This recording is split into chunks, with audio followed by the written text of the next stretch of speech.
আসসালামু আলাইকুম, যে যেখান থেকে আমার ভিডিও দেখছেন আশা করি সবাই ভালো আছেন। তো আমি আজকে স্যুপ বানাবো, নট স্যুপ, প্যাকেটের স্যুপ এটা।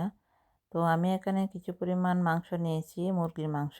তারপরে আমি আধা চামচ পরিমাণ দিয়ে দিলাম মরিচের গুঁড়া, আর এখানে দিয়ে দিলাম আমি কালো গোলমরিচের গুঁড়া দিয়ে সামান্য একটু লবণ দিয়ে আমি এটাকে ম্যারিনেট করে রাখবো কিছুক্ষণ।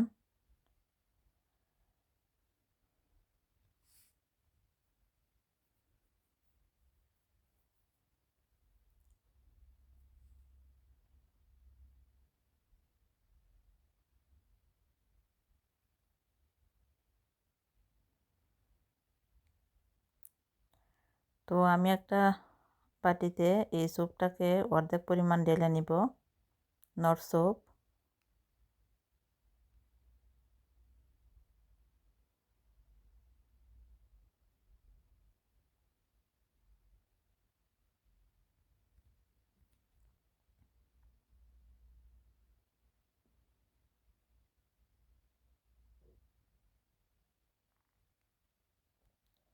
এখন আমি 1 কাপের থেকে আরও বেশি 1.5 কাপের মতো আমি এখানে পানি দিয়ে দিব। এটা অবশ্যই আপনারা নর্মাল পানি দিবেন, এটা কোনো গরম পানিও না, ফ্রিজের পানিও না, নর্মাল পানি আমরা দিয়ে দিলাম এখানে। দিয়ে আমি এটা ভালোভাবে নেড়ে নিব। নেড়ে এখন আমি এখানে সুইট চিলি সস দিয়ে দিলাম 2 টেবিল চামচ পরিমাণ। আমি এখানে কোনো চামচ ব্যবহার করিনি, আমি পরিমাণ মতো দিয়ে দিয়েছি। পুরোটা প্যাকেট দিলে অবশ্যই আপনারা বুঝে দিবেন আপনাদের পরিমাণটা। তো আমি এখানে 2 টেবিল চামচ হবে আমি দিয়ে দিছি। এই তো আমি এখানে সয়া সস দিয়ে দিয়েছি, লাইট সয়া সস 2 টেবিল চামচ। তো এখানে আমি টমেটো কেচাপ দিয়ে দিয়েছি, এগুলো অবশ্যই লাগবে সসগুলা। টমেটো কেচাপও আমি 2 টেবিল চামচ দিয়ে দিয়েছি।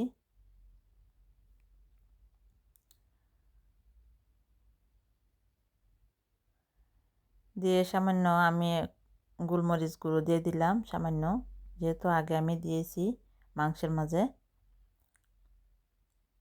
দিয়ে আমি এটাকে ভালোভাবে নেড়ে নিব, আপনারা ভালোভাবে মিশিয়ে নেবেন।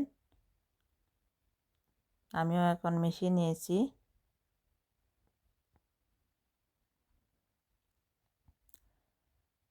তো একটা প্যান আমি বসিয়ে দিলাম চুলায়। এখন সামান্য একটু আমি তেল দিব, পরিমাণটা একবারে আমি কম দেব। দেখেন, দিয়ে তেলটা গরম হয়ে গেলে আমি মাংসগুলো দিয়ে দিব। মাংসটা অবশ্যই আগে ভেজে নিব সামান্য।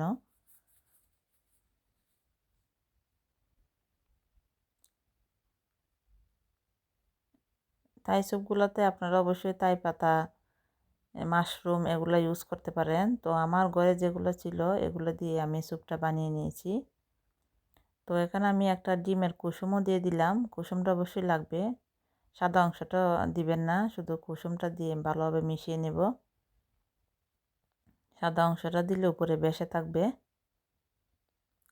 তো এখানে আমি মাংসের মাঝে সামান্য একটু আদা রসুন পেস্ট দিয়ে দিলাম। আদা আপনারা কুচি কুচি করেও দিতে পারেন। এই তো আমার মাংসটা হয়ে গেছে, তারপরে আমি স্যুপটা দিয়ে দিলাম। এই দেখেন আমার স্যুপটাও হয়ে গেছে, ঘন হয়ে আসছে, বেশি সময় লাগে না স্যুপটা বানাতে। এই তো রেডি হয়ে গেল আমার নর্থ থাই স্যুপ। অবশ্যই ট্রাই করে দেখবেন বাসায়, অনেক মজা হয়েছিল। ভালো থাকবেন সবাই, আল্লাহ হাফেজ।